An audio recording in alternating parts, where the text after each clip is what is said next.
Üdv mindenkinek, sziasztok! Itt vagyunk egy újabb laptiming adással, és ígérem, hogy nem fog beleszólni mondjuk a rádió műsorunkba, de alapvetően ugye a múlt héten hát inkább vicces és ilyen gyengédebb adás volt.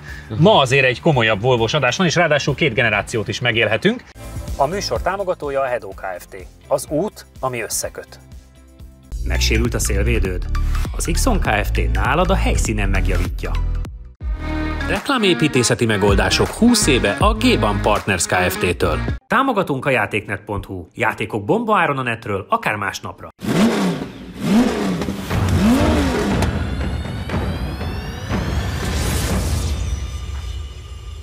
Egy dízellel fogunk kezdeni, és Csabi van igazániból felkészülve róla. Én annyit tudok, hogy nekem volt ilyenem, de nem volt ilyened? Jobbkormányos Angliában. Hát mi más? Vinyus sose értette, hogy mit csináltam. Ádámé volt a kocsi, ezt megvettem tőle, használtam egy évig, igaz? Jaj, bocsánat. És talán visszavásárolta ugyanannyiért, de az ugye T5 volt, tehát nekem egy ilyen turbos benzinesen volt, még de ugyanilyen emlékszem, fekete. hogy mentél be a plázákba. És egyszer neki mentem egy plázába, egy ilyen falnak. Ja, mert úgy jobb kormány? Hát igen, és azt hittem, hogy ma menőn parkolok, de nem. Mit kell tudni erről? Ő egy 2008-as dízel kivitel, gyárilag nem volt annyira erős, 163, de elvileg egy kis tuning van rajta, de csak motorikusan, és azt mondta a tulaj, hogy olyan 220 lóerő körül tudhat, 480 az Nm. Arányaiban a 163-220. Igen, de egyébként minden más gyári rajta, tehát... Azt néztem, hogy viszonylag jó gumi van rajta a igen. francia márkából, tehát hogy arra is azért odafigyelés van. Igen, elől. Hát mégis hol? Hát ja ott... nem, hátul is, bocsánat. Na. Én kérek elnézést. Körbeega. Körbe, igen, bocsánat. Ugyanolyan jók vannak rajta, úgyhogy szerintem ez egy korához képest ránézésre nagyon jó állapotúnak tűnik, ugye 2008-as, ahogy említettem. János, neked milyen emlékeid vannak erről a kocsiról? Azon kívül, hogy amikor nekem volt, akkor röhögtél sokat rajta. Egyik első tesztautó ez volt, annó pont wow. Ez a 2.4 dízel. 2.4, igen. Azt akartam, igen. Hogy azt hiszem még a kedves feleségem akkor a Tarkaréti kollégiumban volt, tudod, a közgáznak ott volt, és akkor ezzel mentem ki, és übermenő voltam, mindenki nézte, hogy volt ebben János akkor lesz előtt, igen, megjött az autós újságíró, tudod, volt ez a gyönyörű bordó szín belőle, és a bajszínű bőrbelső volt, tehát hogy így az igazi egy gyönyörű autó volt. Emlékszem, hogy nagyon kényelmes volt, hogy valahol el is mentünk vele direkt így messzebbre. Menőztél a Szilvinek persze. Igen. De hát ő már akkor rég ismert, csak hogy ha már egyszer egy ilyenbe belejuthattam, akkor annó az tényleg így tök jó volt, hogy mehettünk vele, meg az, hogy ezek olyan keveset fogyasztottak, hogy tényleg így kimentél a világból. Meg 5 hengeres, ugye ez már akkor is különlegesség volt, most nagyon... meg aztán végképp. Ez egy jó motor, szerintem a mai napig azt lehet mondani, hogy ezt nagyon eltalálták. Nézzük meg, urak, egyébként csak közlöm, hogy ez lesz az 5. Volvo, amivel menni fogunk, úgyhogy van mihez hasonlítani. Igen, ebből nem volt sok. Nem. Játszátok le. János, te döntesz. Megyek én először. Menjél, azért melegítsd meg mindenféleképpen, jó? Ja.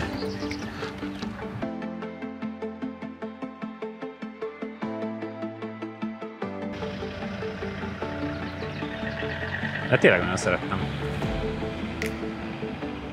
Kultúrát, megjelenés. Abszolút. Meg szerintem a forma továbbra sem elavult, tehát hogy egész vállalhatóan néz ki. Nyilván itt a Volvo azért egy ilyen folyamatos evolúcióban van, ha úgy nézzük. Abszolút.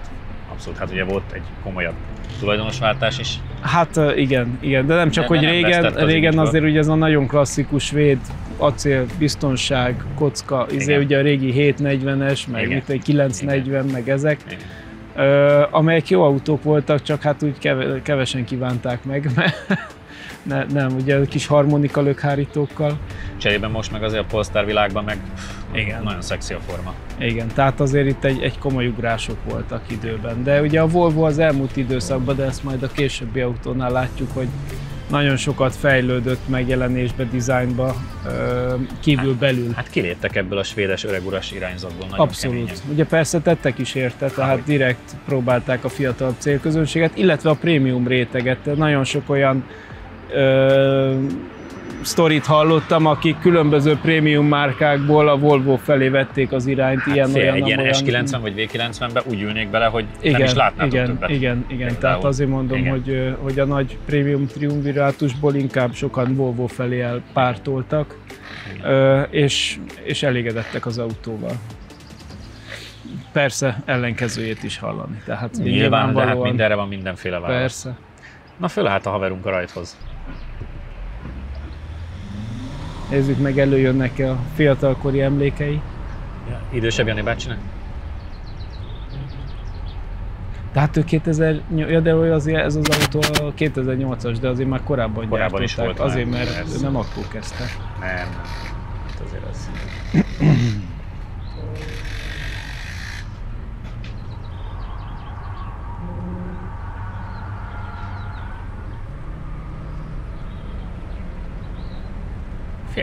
Megindul. Igen, az egyenesben, úgy haladós, igen. Érzem benne ezt a 200 ló erő fölötti úgy látszik, hogy sztorit. Igen. Persze ez nem egy könnyű játékszer, azért azt ne felejtsük el. Hogy itt azért tettek még belanyagot.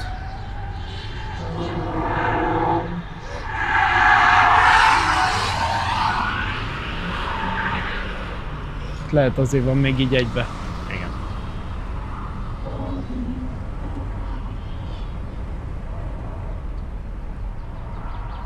Szépen áthaladt.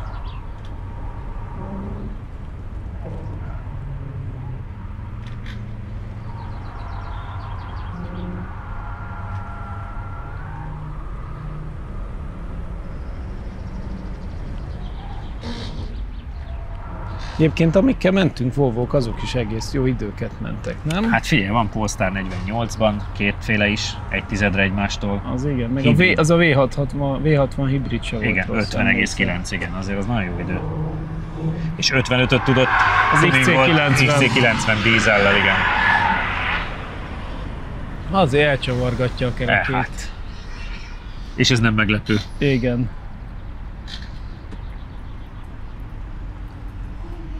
Időmérés első kör 54,850. Összidő 1 perc 43,344. Hát igen, azért gyakorlatilag csak az XC tudja megverni. Jó, hát a V60 hibrid azért az irreális lett volna. Igen. Megnézzük a dízeleket, mit szólsz? Nézzük dízeleket. Hogy ott hova esik. Hát az a baj, hogy ez a 81.9 TDI Cabrio az egy tudod, az, ami 4 különböző gumi volt. Hát igen, de az ilyen széttuningolt, leültetett valami volt. A4 van, Tucson. Hát igazániból ennél azért kicsit jobbra számítanék. Igen, egy icipicit. Igen. Mert hogy nagyon az SUV-kba van benne. Igen, ez igaz. Hát az Astra K is 53.5 pedig, hát az is emlékszel a Peugeot motoros szörnyeteg. Ennél egy picivel azért jobbra számítottunk, 54.8, még a dízelek között is inkább az egyterűek között van, például a K Astra is jobb nála 7 tizeddel, sőt, bocsánat, 1,3-mal, rosszul számoltam, de 118D is jobb nála 1,3-mal, tehát a normál formájú autóknál a dízelek közül is azért lassabb. És a Volvo közül meg csak az XC90-et tudja megverni. Aha. Ami szintén tuningolt. Ami szintén tuningolt volt, igen. Igazából szerintem erős minden. Én most direkt behagytam D-be, hogy akkor hogy vált, és ez egy kicsit össze-vissza működik, meg az elején szokni kellett, hogy alapvetően ortolós, ahogy hozzányúlsz a gázhoz, hogy betonbiztos a hátulja.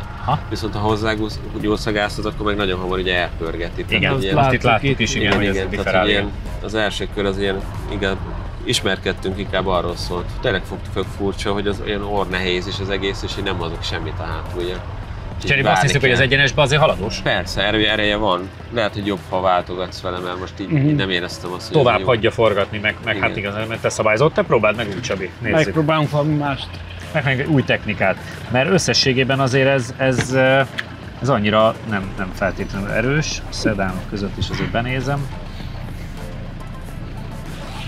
Hát az Evo 6-osonnál is rosszabb 3 tizeddel. Pedig hát azért az, ha valami szar volt, akkor az. Na már első körben egy össze-vissza váltogatott szerintem az. 3 tizeddel lassabb nála egy Peugeot 301 1,2 literes szívó benzinnel. Mondjuk nagyon kényelmes, tehát amúgy meg. Hát nekem azért volt ilyenem, mert ez rohadt kényelmes kocsi volt. És baromi jó felszereltsége volt már akkor. Igen.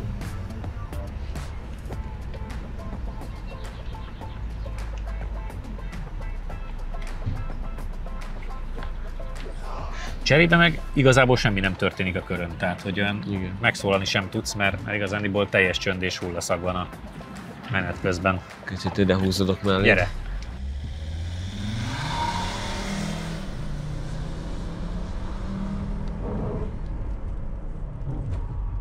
Hú, a melegítés nem esett benne jól.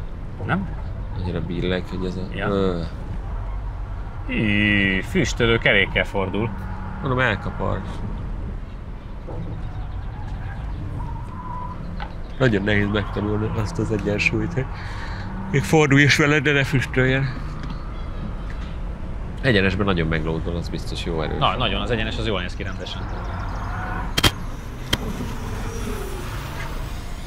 Olyan, mintha a hátsó gumi sokkal jobban tapadni, mint az eleje. Annyira... Minden attól függ, hogy az elejét hova tudod bemenedzselni. Aha.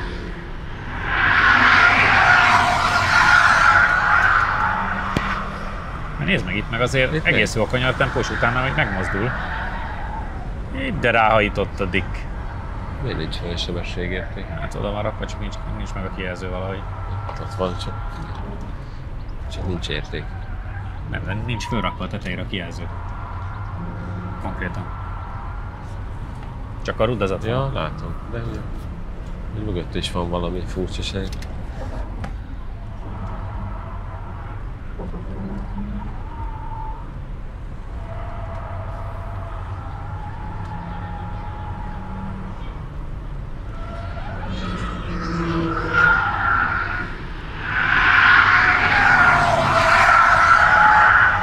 Kicsit, mintha már emelegedett volna az elején, most már azért tolja neki.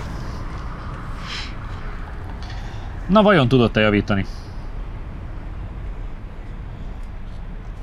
Időmérés első kör 53,506. Összidő 1 perc 40,362. Igen, mind a kettőn. És 1,3-mal. Az már ugye azért mindjárt jobb. Jött is előre vagy 100 helyet. Ugye Volvo-ba gyakorlatilag ugyanott tartunk, ahol eddig. Csak jobb lett az idő. Mert csak Polestar Volvo voltak. Igen, így azért a K-Astra tizedébe van, meg a 118D, tehát pont a két autó, amit felsoroltam, azokat fogta meg. De hát még mindig azért Outlander, X1. Ja. Az Impreza Boxer dízel van 2 tizeddel mögötte. Ez már nem olyan rossz. Hagyjam járni? Hát ezt egy picit igen. Nagyon sokat javítottál, és ez azért egy 100 helyet jelentett abszolútban is. 100-at? Aha. 1,3-mal mentél jobbat az első körön, így 53 fél. És a dízel autók között egyébként pont, amit kiemeltem, hogy mennyivel volt előtte a K-Astra meg a 118D, na pont azokat tudta megverni, mondjuk 1 tizedben van velük ezzel az 53 féllel. Phaeton, Mazda 6-os van előtte, 2.2-es dízel, de hát azért Outlander, X1, ez már nem olyan rossz. Emlékszel a Subaru Impreza a Boxer dízelre, az van mögötte 2 tizeddel, tehát ez már nem rossz, de én még azért ennél is egy picivel tudnék jobbat várni. Milyen volt az élmény? Nagyon érdekes olyan szempontból, hogy a ereje az abszolút megvan, az biztos, hogy hozza azt, amit mond róla a tulaj, mert tényleg egyenesen, nagyon kellemesen elindul. A hangélmény nagyon jó, ez az 5 hengeres hang, ez üdítő abszolút. A szűk kanyarok azok, amik a gyenge pontok, tehát tényleg nehezen fordul sajnos az eleje. Persze ez egy nagy autó viszonylag, és nyilvánvalóan ott azt a nagyobb súlyt nehezen mozdítja el. Annak ellenére, hogy az általános tapadási szintje viszont jó volt, tehát hogy az nem volt rossz. Egyszerűen a szűk kanyarokba kicsit nehezen fordul. Én manuálisba próbáltam menni, az valószínűleg segített. Ezek szerint az segíthetett, igen. Mert így az kipörgeti, hogyha kell. Hozzátéve, hogy nem ideális az áttétel olyan szempontból, hogy itt pont a 2-es kiforogja magát, a 3-asba egy picit túl hosszú, tehát hogy úgy 2 között lenne az ideális, de se baj. Tehát hogy valószínűleg az, ami kicsit a köridőben azért segített jobban haladni. A két körön csak, hogy mennyire vicces, ilyen viszonylag komoly autókkal van versenyben tizedekért, mint az olajsári vagy az E36-os Genk-Wagon, tehát hogy normális autó nincs a környékén. Teljesen tök más autók. Kicsit azért úgy vezetni kell az autót, tehát hogy azért nem adja olyan könnyen magát, tehát itt is látszik a generációk különbség, hogy azért egy mai autó sokkal könnyedebben megy, ezt azért még úgy oda kell figyelni, hogy mit csinálsz vele, hogy ne torpanjon nagyon meg. Picike szünet, fiatalodunk egy 30-40 évet, nem sokat, és már is folytatjuk egy Volvoval. Támogatunk a játéknet.hu. Játékok bomba áron a netről, akár másnapra. Reklámépítészeti megoldások 20 éve a G-Ban Partners Kft-től. A műsor támogatója a Hedó Kft. Az út, ami összeköt. Megsérült a szélvédőd? Az Ixon Kft. Nálad a helyszínen megjavítja. Látogatószámlálás, 95% feletti pontosság, nagyvállalati referenciák az Xperion-tól.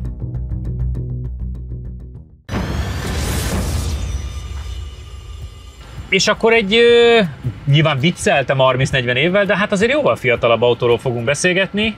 Ez már az új világ, már kínai gyártás, de hát ettől ez nem romlott sokat, viszont egy nagyon szép új forma, és azért a tesztautók, amiket soha nem látunk, de szerencsére kapunk mástól, azokból azért az derült ki számomra az elmúlt időszakban, hogy ezek egész jó kocsik. Igen, egyébként Volvo-tól nem nagyon szokott jönni tesztautó. Hát, és erre nem térnék ki. Ja, jó. Olyan régi a kapcsolódásunk, a negatív, hogy régebbi, mint az a kocsi konkrétan. Nem, kb. Egykorunk. Hát ennek a S80-as változatánál mertem azt mondani egy műsorba, hogy mögé kell kötni egy benzinkutat a V8-asnak. Igen. Ezt bírtam mondani, és mondtam, hogy ilyen 20 liter körül fogyaszt, és ezért fölhívtak és örökre letiltottak, pedig a kijelzőn ott volt, hogy 21,3 volt az átlaga, és mondtam, hogy még jó fej is vagyok. Mert nem mondtam meg, hogy mennyi pontosan. És ez annyira becsípődött a Volvo-nak, hogy azóta úgy nincs. De mindegy. Nem lettem tőle kevesebb. Azóta új világ van legalább az autókat illetően, úgy tűnik, hogy nem mindenhol, de az autóknál. Igen, egyébként a tulaj erről azt mondta, amely egy T8-as modell, ugye ha a fogyasztást nézzük, hogy az átlag az autóban ilyen 6,1-6,2 körül van, és azt mondta, hogy ha nagyon kell sietni, akkor 8-8,5 maximum. Ez azért abból kiindulva, hogy ez egy ilyen közel 400 lóerős autó, az a 6,1, az picit idegesít. Azért az nem rossz. Talizmánnal fogyasztottam 8-at, azt hittem az jó. Jó, de hogy ő tud tisztán elektromosan, és azt mondta, hogy időjárás, stb. Minden függően, mint minden elektromos autónál 30-50 km között attól függ, hogy melyik évszak, hogy stb. De hogy annyit tud tisztán elektromosan is. Szóval ő egy T8-as, a 390 lóerős verzió, amiből 303 a belső égésű motor, ugye egy turbós, kompresszoros, 2 literes motor hajtja az elejét. Minden volt a gyárban? Mindent ráraktak. Vegyük le a polcról, azt is tegyük rá, meg azt is tegyük rá. És a hátsó tengelyt pedig egy 87 lóerős villanymotor hajtja. Tehát akkor úgy összkerekes, hogy nincs kapcsolat a tengelyek között? Igen, elvileg így működik. Airline, minden, tehát nagyon jó megjelenésű. Szélezen a hangos. Én még ilyennel nem mentem se, úgyhogy nagyon kíváncsi vagyok, hogy őszinte legyek, mert mindig is érdekelt volna ez egy ilyen. János, neked van-e bármi emléked ilyen autóról, hiszen én úgy tudom, hogy mióta ez a kocsi van, azóta együtt dolgozunk, és akkor vagy átvertél, hogy volt nálunk ilyen tesztautó, vagy nem volt? Nem volt. Alapvetően hogy ezt sok mindenben rakják ezt a T8-at, és ugye egy közös ismerősünknek van XT60-ban T8, ő nagyon szereti, azt tudom.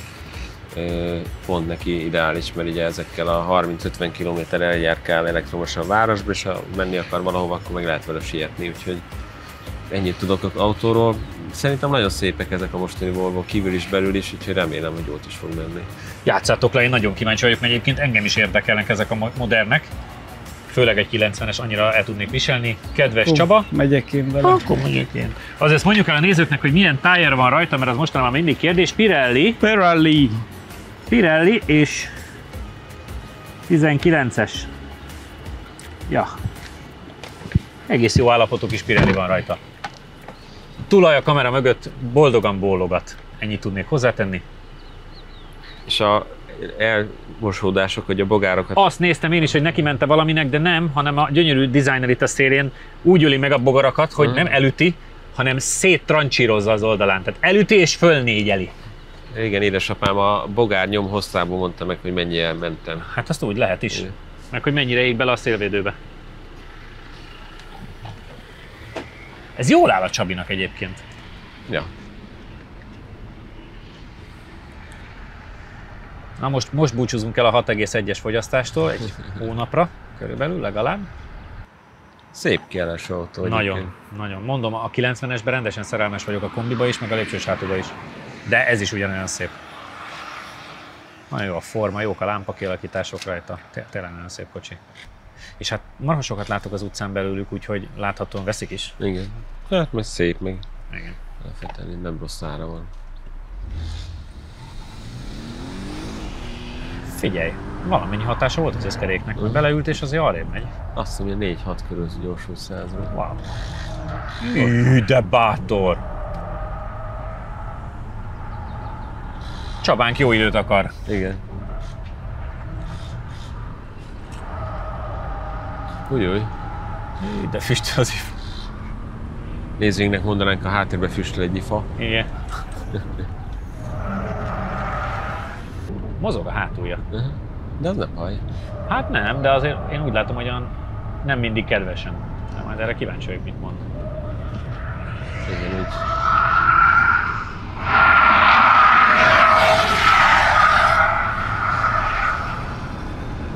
Cserében, mint halálrúgnának. Igen, azért nézzünk, hogy mozog a hátulja.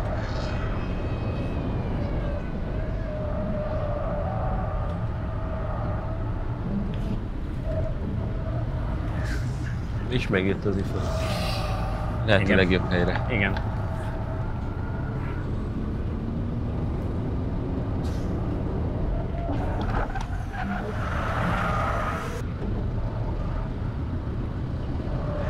Az van, hogy ez a 6. Volvo, és egy picit azt gondolom, hogy ez ugye 48 félbe vagyunk a legjobb időkkel. Én picit azt érzem, hogy ez akár tud vetekedni majd a posztáros verziókkal. Hát nagyon komolyat ment, főleg az első kör. Most már azt érzem, hogy elmelegedett benne minden.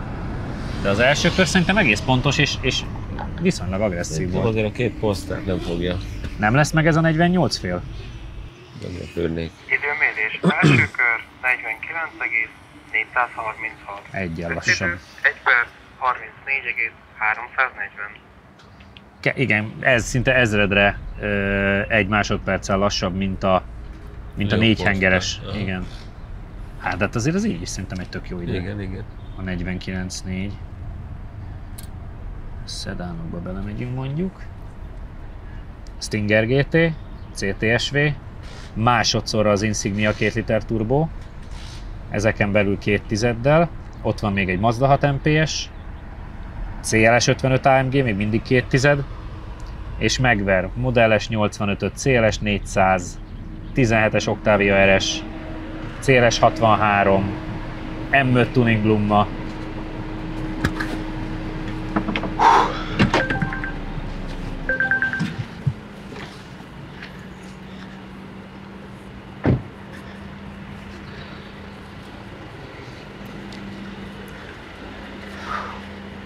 A 49.436, ami kereken 1 másodperccel lassabb, mint a legjobb polsztáridő, ha Volvókról beszélgetünk. De egyébként belementem a szedán listába, és megvert CLS 63 AMG-t, Tesla Model S 85-öt, CLS 400-at, 2017-es Octavia RS-t, M5 Lumma Tuningot, 640 Grand Coupét, szóval elég sok mindent, és tizedben van Stinger GT-vel, CTSV-vel, meg Insignia 2 liter turbóval például, meg Mazda 6 MPS-sel, tehát hogy egy ilyen sportos közegbe érkezett, én azt gondolom, hogy ez egyáltalán nem rossz idő, sőt. Igen. Nem tudom, az első körről még tudtam figyelni, a másodikban már azon gondolkoztam, hogy ne eltöri a bordáimat, vagy nem. A biztonság jött, ugye megránt először, oké, az nem esik jól, de ilyet átértünk már másik autóba, utána 2 kanyaronként még húz rajta, és úgy szorított a végén, hogy levegőt sem nagyon kaptam, és nem tudtam, hogy most megálljak, vagy menjek tovább, mert az még eltöri a bordáimat. Azt néztük, hogy a második körödben egyébként már mintha el is melegedett volna egy kicsit, már nem tudtam annyira pontos lenni, de az első kör az VB meg volt. már örültem, hogy valahogy vége lesz, tehát hogy ott már csak úgy mentem, tényleg ezen gondolkoztam, hogy most megálljak, vagy menjek tovább, mert hogy ebből mi lesz. A rajt is nagyon jól sikerült, viszont azt hiszem a rajt utáni sikánokból rendesen haigáltad a hátulját. Igen, tehát visszatérve az autóra, ha ezt nem nézzük, hogy mennyire óvatos, ez persze csak a vezetőre akar vigyázni, de kicsit túlzásba vitte. Azon kívül ereje tök jó, tehát tényleg nagyon jól elindult a rajtnál, és tök érdekes, mint ahogy a V60, mi volt az? Polestar volt az is. Nem, a hibridre gondolok. Igen. Abban is ugye az volt, hogy hátul volt az aksi, és úgy tök jó mozgott a feneke, és az első körben azt éreztem ebbe is, hogy mikor úgy beledobod a kanyarba, hogy nagyon szépen a hátulja is csúszik, aztán a második körre ez elmúlt már, persze én sem figyeltem annyira, meg szerintem a gumi is kapott egy kis hőt a második körre jobban, és akkor már megtapadt, akkor nem lehetett már úgy játszani ezzel. De az első körben az tök élvezetes volt, és nagyon szépen mozgott. Egyenesben meg nagyon elindult. Tehát, mikor bentél be az új körbe, akkor azt néztem, hogy még a sima jobbnál is elúsztattad. Igen, ott is nem volt veszélyes belőle a sikán? Sima? Nem, kiszámíthatóan viselkedik az autó, úgyhogy egyébként nagyon rendben van, tehát úgy kifejezetten tetszik az erőleadása, ilyesmi, tehát nagyon harmonikus. Nem forgatta szét a motort, én sima D-be hagytam, lehet kézzel is váltani, így jobbra-balra, ilyen érdekes. Mercis módon, igen. De én hagytam D-be, mert ilyen hibridnél gondoltam, megpróbáljuk úgy. Nem forgatja szét a motor, de viszont jól húz, tehát így az elektromos rásegítése szépen kijön a kanyarokból. János. A biztonságjöve nem tudom, mit csináljál. Tehát én ahogy átmentem a célon, kikapcsoltam, mert nem bírtam tovább, de... Elszorítottak kis testedet? Rendesen. És mindig húz még rá. Tehát azt hiszed, már nincs tovább, és még. És nem akarok semmilyen hasonlíttal élni, ilyen politikaival, de... Ne is. De minden esetre nem volt kellemes az a része. Úgyhogy nagyon örülök, hogy ez ilyen jó sikerült. Maga az autó nagyon jó, és nyilván ez a hétköznapokban nem jön elő, hogy ennyire persze. Meg majd meg is látod, hogy marha jól is néz ki. Tehát jól is mutat a pálya, meg egyébként azért formája, az nagyon kis szexi. Igen. Tehát érezni a korkülönbséget, tehát sokkal jobb az irányíthatósága, tehát azért nagy az ugrás. Az 5 hengeres hang sajnos pótolhatatlan, nyilván, de egyébként meg nagy az ugrás, úgyhogy meg egyébként tényleg szerintem tök jól néz ki ez az autó. Nagyon, azt Janival is mondtuk, hogy rendesen jól néz ki.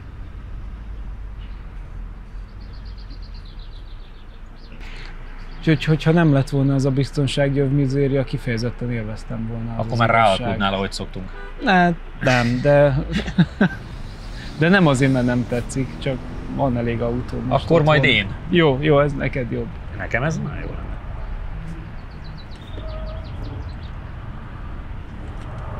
Neki is mozog a hátulja még rendesen. Igen. Még kap levegőt szerintem. Itt még én is boldog voltam.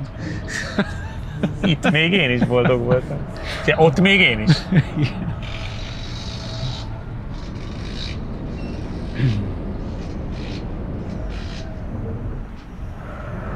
Sikánt néztem azt, hogy abba is mozgott átulja, meg mintha egy picit túlfékezted volna talán, de nem csak ahogy befordultam, 4 kerékkel rácsúszott, és akkor kicsit belassult. Igen.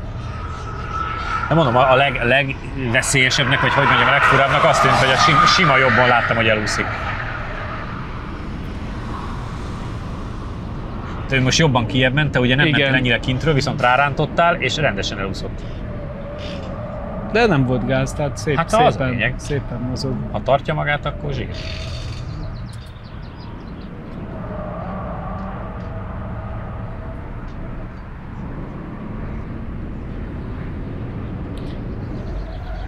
Lehet, hogy ezt a Volvo-s szállat csak meg kéne próbálni tesztautóügyileg. Elképzelhető, hogy meg kéne próbálni felvenni a kapcsolatot így 15 év után. Vagy majd ezután a műsor után lehet, hogy megkeresnek, hogy adnának ilyen tesztautót. Tök jó, hogy nem tolja úgy az elejét, hanem szépen fordul. Mind a 4 kerekét. Igen, hogy szépen fordul. Nagyon. Ez nekem nagyon tetszik ez a kocsi. Majd mindjárt rákuszunk a tulajnál. Első kör, 51,. Télen eladó lesz. János egy nagyon másik műsort nézett. Azt mondta, télen eladó lesz egyébként. Télen eladó lesz? Fontosabb információ, mint az, hogy János milyen szarul ment. Lehet, hogy már az elejétől nem kapott levegőt. Vagy annyira lemerült már a hibrid rendszer, hogy neki nem tólt hátulról. Még írta 29-et, valamennyit kilométerben. Igen? Aha. Hát tudod tölteni a benzinről is minden. Rendesen látom, hogy így liheg így.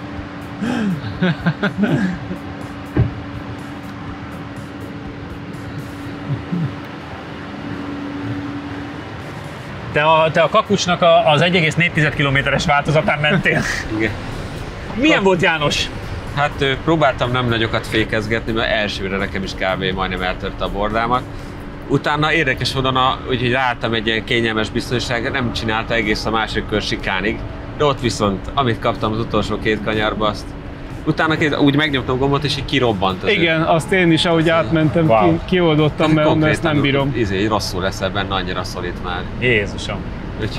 Úgyhogy ilyen érdekes lett így. Egyébként azt néztük például az utolsó körödben is, hogy festi fel a 4 kerekét. Ja, igen, meg hát, hogy ugye nagyon elmelegedett az elej, azt már az elején éreztem, hogy ilyen ortolós lett az egész. De már nem tudod mozgatni a hátulja. De összességében marha jó kocsi. Jó, meg nagyon megy előre. Tényleg ez a furcsa, hogyha egy kicsit ilyen erősebben csinálsz valamit, akkor húz egyet az övön. És mindig még ráhúz még egyet. Tehát nem visszaenged és újra ráhúz, nem. Még, és a végén már nem kapsz levegőt konkrétan. Akkor meggondolom, hogy télen ráalkuszom-e. Ezek voltunk mára. Köszönjük, hogy velünk tartottatok, kövessetek bennünket Instán, Facebookon, YouTube-on, jövő héten pedig találkozunk. Sziasztok! Támogatónk a Data Expert. Adatokat csak tiszta forrásból. Professzionális küzdősport és fitness felszerelések a BP Fight-tól. Sütőipari gépek forgalmazása és szervizelése a ProGape Goldex Kft-től. Ülj be te is versenyzőink mellé, és éld át a száguldás különleges élményét a Hungaroringen. Jelentkezz a Phoenix Motorsport elérhetőségein. Ha még nem tetted meg, most azonnal iratkozz fel a csatornánkra. Nyomd meg hozzá a kis csengőt, és így nem maradsz le a Lap Timing adásokról sem.